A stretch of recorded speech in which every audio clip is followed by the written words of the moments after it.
I found a way to keep my muscles strong at 56, and it's easier than you think, and I'll show you how. But before I get started, I understand change is hard. Much of what we do on a daily basis is habitual. We don't have to think much because our subconscious mind is handling those tasks that are rote. The ability of our brain to become efficient is what allows us to use energy for novel thoughts, not the same things we do over and over again. And many of those habitual daily tasks or the ways of thinking, because they're subconscious, we forget they are an actual part of our daily lives. So putting new habits into your subconscious is how you, over time, develop the skill of health.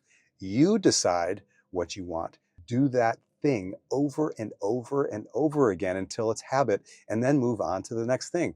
That's how you do it. It's a fairly straightforward process, don't you think? The practice of it is difficult due to the nature of our efficiency of our subconscious mind. So the general idea here is to add tactics that reside in your subconscious mind so that they become effortless, so that they become habit. That's how you succeed with your health. In regard to habits related to keeping your muscle mass at any age, it's a question of life or death, really. It's a question of a full life after 50. And this applies to the average 40-year-old too, or even 30-year-old in the United States, or a long life of misery, aches, pains, degenerating joints, loss of mental well-being, bone density, muscle mass loss, and a host of chronic disease states that are all directly or indirectly related to replacing your beautiful, youthful muscle mass with subcutaneous and visceral adipose tissue. Visceral adipose tissue, VAT, is the fat that's sort of in and around your organs. And it's the dangerous kind of fat that sort of pushes your belly out. Even if you're skinny, you've probably seen really skinny, heavy drinkers with a belly that sticks way out. That's visceral adipose tissue. So look at your parents if they're still around. They're shuffling around, complaining that getting older is a they've stopped doing the things that they love to do. They're telling their grandkids that they won't be around forever. And in many respects, they're kind of a shadow of their younger selves, especially their minds. It's really quite sad. It sounds like I really know what I'm talking about, and I do. I experienced the same decline starting in my early 30s. And although I reversed much of it and I'm hopeful that the rest will follow soon, I see what my parents are going through. It's miserable and it's sad and it's optional and it's not that difficult, but it does take time. And it's not a race, so don't get all stressed about this. Taking action and building one habit on top of another over time is how the war on your health is really won. So if you don't change your perspective on your health now, you'll find yourself on the same track as your older relatives. And then in your last decade, spending nearly all of your life's savings on keeping you alive, while unfortunately in a state of physical and emotional misery and decline. Because the nature of the physical and mental decline is founded in our modern lifestyle, altering our lifestyle is where the solution lies. And keeping the muscle you have as you age is critical. Muscle, to quote Dr. Gabriel Lyons, is our longevity organ, which is why I'm constantly weaving in sharing muscle saving and building tactics into my conversations about health and longevity. So if you're ready to take the next step in your health journey, subscribe to our channel and join thousands of others who've already begun to tackle health and fitness concerns like retaining muscle mass. And together, we can help you build the knowledge and confidence to make smart and healthy decisions to achieve whatever your goals are. And remember, I'm right here with you doing the same things. But before we get into the solutions, I think it's critically important that you understand your own mindset.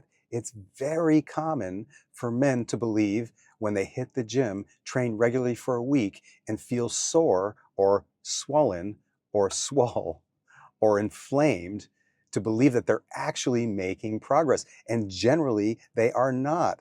It's also very common for women to be afraid of maintaining muscle with the goal of actually getting smaller. For both men and women, it's very important to cut through the chatter with actual data.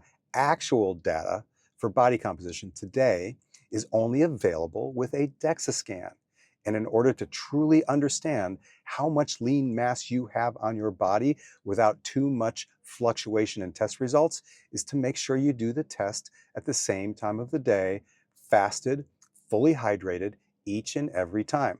For women who still have their period, we've found it's best to come in during your follicular phase of your cycle. Otherwise, with a broad swing in scale weight because of water retention, you'll have no real understanding of how you're actually doing in terms of retaining muscle. Having an objective test done on a regular basis, a DEXA scan, is the only way to truly have a sense of how you're doing. I do one every 8 weeks. I don't get too wrapped up emotionally in an individual test result, but I'm concerned about the general direction of my body composition. Why? Because the tests, they just aren't perfect. Okay, but let's get back to the problem at hand. How do you do it? How do you maintain muscle mass after 50? It seems nearly impossible for most. The most common questions I get are surrounding the large and complex study of exercise science.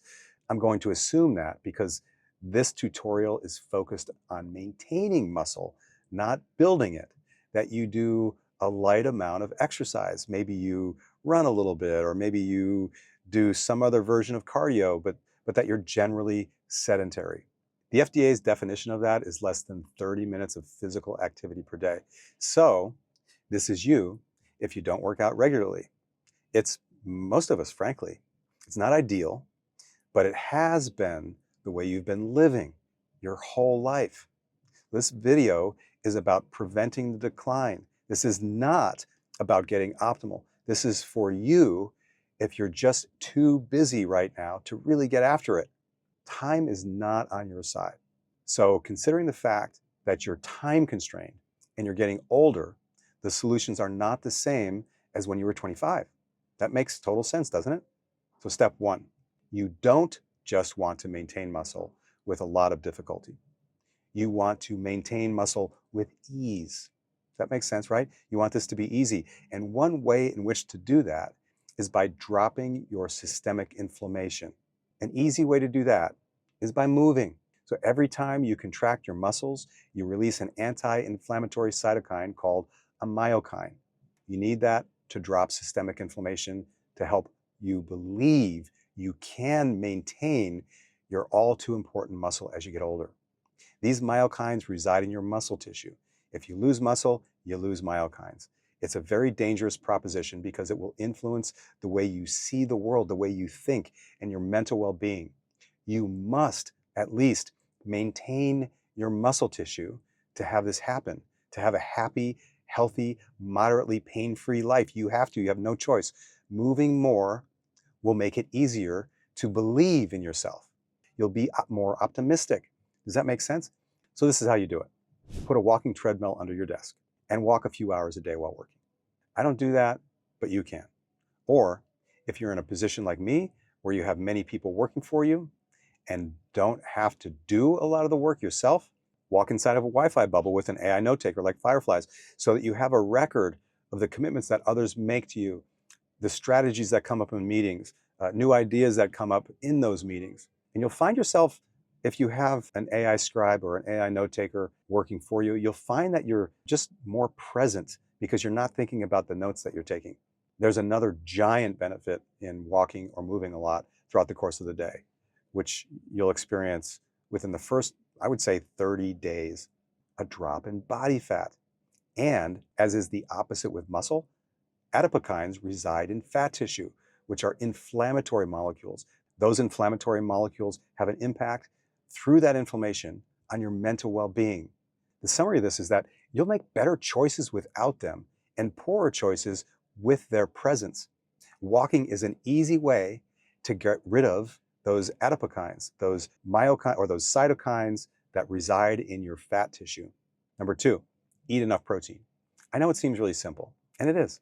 Protein, mostly from real food, please, is what enables your body to repair and maintain muscle. At the same time, pay attention because most people miss this. Protein is energy expensive, and that means at the same time you're able to maintain muscle by doing a moderate amount of exercise combined with a high protein diet, you will lose fat by the energy your body needs to break down the protein itself.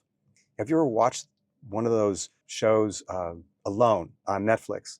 One of those episodes where someone kills a large animal like an elk and almost starves to death because the elk is almost only protein, very, very little fat. So there's no carbohydrates. And that's because your body expends a tremendous amount of energy breaking down and assimilating protein. Does that make sense? When you eat protein, it takes a lot of energy. Number 3, get your sex hormones checked.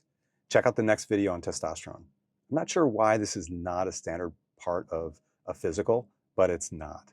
If you have low sex hormones, it may be affecting you on a global basis. And by that I mean, it's not just muscle mass, but mental well-being, strength, and so many other areas of your health, a global impact on your health. It's a simple blood test, and there are many non-pharmaceutical interventions to optimize your sex hormones, like eating enough protein, yet another reason, and improving your sleep and meditating.